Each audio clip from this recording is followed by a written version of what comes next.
ವಕ್ಫ್ ವಿಚಾರದಲ್ಲಿ ಸರ್ಕಾರ ಏನು ನಿಲುವನ್ನು ತೆಗೆದುಕೊಂಡಿದೆ, ಆದರೆ ಗ್ರೌಂಡಲ್ಲಿ ಏನಾಗ್ತಾ ಇದೆ ಅನ್ನುವಂಥ ಸುದ್ದಿ ಇದು ಬರ್ತಾ ಇದೆ ನೋಡಿ. ರೈತರು ವಕ್ಫ್ ಜಮೀನಲ್ಲಿ ರೈತರ ಹೆಸರಲ್ಲೇ ಇದೆ ವಕ್ಫ್ ಅಂತ ಹೇಳಿ ಪಹಣಿಯಲ್ಲಿ ಕೂತಿದ ಮಾತ್ರಕ್ಕೆ ರೈತರ ಮೇಲೆ ಕೇಸ್ ಹಾಕಿದ್ದಾರೆ. ಬಂತಲ್ಲ ಈಗ.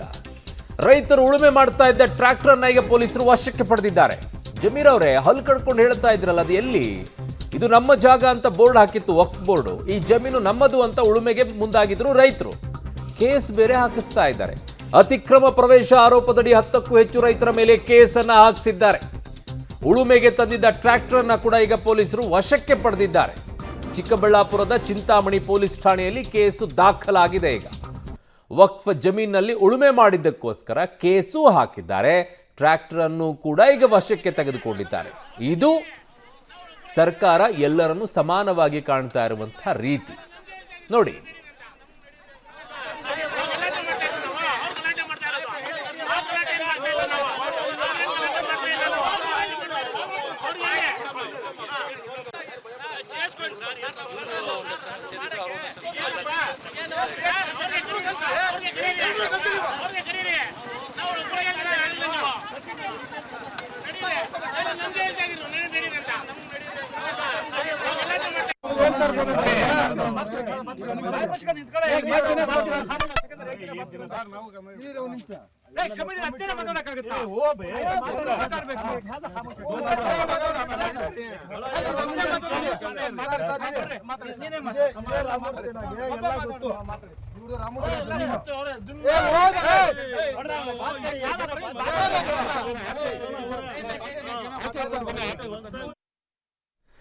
ನನ್ನ ಸಹೋದ್ಯೋಗಿ ಮುದ್ದುಕೃಷ್ಣನ ಸಂಪರ್ಕದಲ್ಲಿದ್ದಾರೆ. ಮುದ್ದುಕೃಷ್ಣ, ಜನ ಪಾಪ ಇವೆಲ್ಲ ತಲೆ ಕೆಡಿಸ್ಕೋಬಾರದು, ಬಿಟ್ಬಿಡ್ಬೇಕು. ಯಾಕಂದ್ರೆ ಎಲ್ಲ ವ್ಯವಸ್ಥೆಯನ್ನ ಸರ್ಕಾರ ಮಾಡಿಕೊಟ್ಟಿದೆಯಲ್ಲ, ಸಮಾನವಾಗಿ ನೋಡ್ತಾ ಇದೆ. ಹೆಂಗಾದ್ರೂ ಸರ್ಕಾರದಲ್ಲಿರುವಂಥ ಕೆಲವರು ಹೇಳ್ತಾರಲ್ಲ, ಅವರೆಲ್ಲ ಬ್ರದರ್ಸ್ ಅಂತ ಹೇಳಿ. ಸೊ ಬ್ರದರ್ಸಿಗೆ ಆ ಥರ ಅನುಕೂಲ ಮಾಡಿಕೊಡ್ಬೇಕಲ್ಲ, ಯಾಕೆ ಇಷ್ಟೊಂದು ಜಗಳ ಮಾಡ್ಕೋಬೇಕಲ್ವಾ?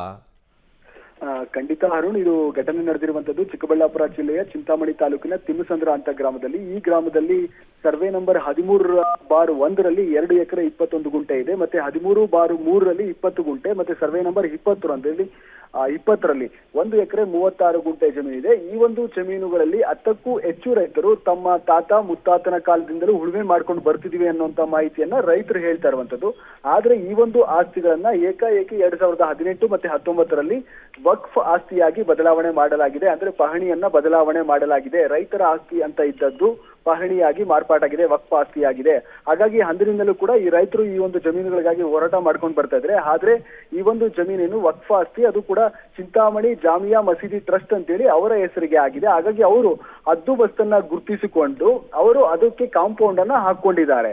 ಹಾಗಾಗಿ ಆ ಜಾಗ ಈಗ ಸದ್ಯಕ್ಕೆ ಜಾಮಿಯಾ ಮಸೀದಿ ಟ್ರಸ್ಟ್ ಅವರ ಉಪಸ್ಥಿತಿಯಲ್ಲಿದೆ. ಹಾಗಾಗಿ ಈಗ ರೈತರು ಈ ಒಂದು ವಿವಾದಗಳು ಆದ ನಂತರ ಈ ಜಮೀನು ತಮಗೆ ಬರಬೇಕು ಅನ್ನುವಂತ ರೀತಿಯಲ್ಲಿ ಹೋರಾಟ ಮಾಡ್ಲಿಕ್ಕೆ ಮುಂದಾಗಿದ್ದಾರೆ. ಹಾಗಾಗಿ ನಿನ್ನೆ ಆ ಒಂದು ಜಮೀನಿನಲ್ಲಿ, ವಿವಾದಿತ ಜಮೀನಿನಲ್ಲಿ ಟ್ರ್ಯಾಕ್ಟರ್ ತೆಗೆದುಕೊಂಡು ನೇರವಾಗಿ ಉಳುಮೆ ಮಾಡ್ಲಿಕ್ಕೆ ಹೋಗಿದ್ರೆ, ಆ ಸಮಯದಲ್ಲಿ ರೈತರು ಸೇರಿದಂತೆ ಜಾಮಿಯಾ ಮಸೀದಿ ಟ್ರಸ್ಟ್ ನ ಸದಸ್ಯರಿರ್ತಾರೆ, ಅವರ ಇಬ್ಬರ ನಡುವೆ ದೊಡ್ಡ ಮಟ್ಟದ ವಾಗ್ವಾದ ಆಗಿದೆ. ಮಾತಿಗೆ ಮಾತು ಬೆಳೆದು ದೊಡ್ಡ ಮಟ್ಟದ ಜಗಳ ಆಗುವಂತ ಮುನ್ಸೂಚನೆ ಇತ್ತು. ಹಾಗೆ ಸ್ಥಳಕ್ಕೆ ಬಂದಂತ ಚಿಂತಾಮಣಿ ಗ್ರಾಮಾಂತರ ಪೊಲೀಸರು ಇಬ್ಬರನ್ನು ಕೂಡ ಸಮಾಧಾನ ಪಡಿಸಿ ಠಾಣೆಗೆ ಕರೆಸಿ ಶಾಂತಿ ಸಭೆಯನ್ನ ಮಾಡಿದ್ದಾರೆ. ಶಾಂತಿ ಸಭೆಯನ್ನ ಮಾಡಿ ಆ ಜಾಗ ಯಾರ್ದು, ಯಾರ ದಾಖಲೆಗಳನ್ನ ತನ್ನಿ ಅಂತ ಹೇಳಿದರೆ, ದಾಖಲೆಗಳ ಪ್ರಕಾರ ಯಾರ್ದು ಅನ್ನೋದು ನ್ಯಾಯಾಲಯದಲ್ಲಿ ಇತ್ಯರ್ಥ ಆಗ್ಬೇಕಾಗುತ್ತೆ. ಸದ್ಯಕ್ಕೆ ಅದು ಪೊಲೀಸರು ಮಾಡುವಂತ ಕೆಲಸ ಅಲ್ಲ. ಆದ್ರೆ ಪೊಲೀಸರು ಜಾಮಿಯಾ ಮಸೀದಿ ಟ್ರಸ್ಟ್ ನ ಕಾರ್ಯದರ್ಶಿ ಇನಾಯತುಲ್ಲಾ ಅಂತೇಳಿ ಆತ ಕೊಟ್ಟಿರುವಂತಹ ದೂರಿನವರಿಗೆ, ಅಂದ್ರೆ ಇದು ನಮ್ಮ ಜಾಗ, ಈ ಜಾಗಕ್ಕೆ ಅತಿಕ್ರಮಣ ಪ್ರವೇಶವನ್ನ ರೈತರು ಮಾಡಿದರೆ, ಅಲ್ಲಿ ಉಳುಮೆ ಮಾಡಿದರೆ, ಇಲ್ಲಿ ಬೇರೆ ರೀತಿಯ ಗಲಾಟೆಯನ್ನು ಮಾಡ್ಲಿಕ್ಕೆ ಬಂದಿದೆ ಅನ್ನುವಂತ ಪ್ರಕರಣವನ್ನ ದಾಖಲಿಸಿಕೊಂಡು BNS ಸೆಕ್ಷನ್ 329 ಅಡಿ ಮತ್ತೆ 324 ಅಡಿಯಲ್ಲಿ ಈಗ 10ಕ್ಕೂ ಹೆಚ್ಚು ಜನರ ಮೇಲೆ ಕೇಸನ್ನ ದಾಖಲಿಸಿದರೆ. ಮತ್ತೆ ಆ ಒಂದು ಜಾಗದಲ್ಲಿ ಉಳುಮೆ ಮಾಡ್ಲಿಕ್ಕೆ ಹೋಗಿದಂತ ಟ್ರ್ಯಾಕ್ಟರ್ ನ ಸಹ ಈಗ ಪೊಲೀಸರು ಸೀಸ್ ಮಾಡಿರುವಂತದ್ದು. ಹಾಗಾಗಿ ಪೊಲೀಸರ ಈ ನಡೆಯನ್ನ ರೈತರು ಖಂಡಿಸ್ತಾ ಇದ್ದಾರೆ, ಎಲ್ಲರೂ ಕೂಡ ಖಂಡಿಸ್ತಾ ಇದ್ದಾರೆ. ರೈತರ ಮತ್ತೆ ವಕ್ಫ್ನ ನಡುವೆ ವಿವಾದ ಇರಬಹುದು, ಅದನ್ನ ಬಗೆಹರಿಸಿಕೊಳ್ಳಿಕ್ಕೆ ಬೇರೆ ದಾರಿಗಳೇ, ಆದ್ರೆ ರೈತರ ಮೇಲೆ ಈ ರೀತಿಯ ಪ್ರಕರಣಗಳನ್ನ ದಾಖಲಿಸೋದು ಎಷ್ಟು ಸರಿ ಅನ್ನುವಂಥದ್ದು ಈಗ ಎಲ್ಲರ ಪ್ರಶ್ನೆ ಆಗಿರುವಂತದ್ದು. ಹಾರೋಣ.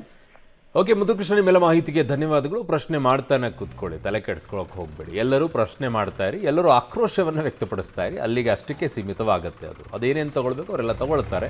ನೀವು ಆಕ್ರೋಶ ಇವನಷ್ಟಕ್ಕೆ ಸೀಮಿತವಾಗಿ ನಿಂತ್ಕೊಳ್ಳಿ.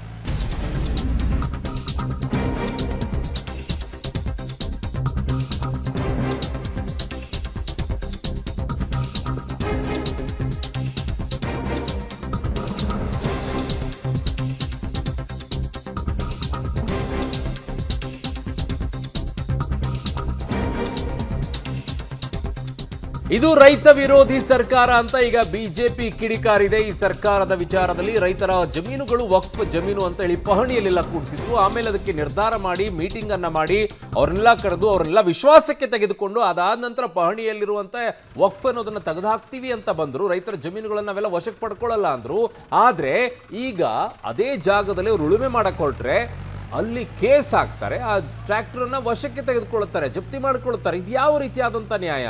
ಈಗ ವಿಪಕ್ಷಗಳೆಲ್ಲ ಕಿಡಿಕಾರಿದ್ದಾರೆ.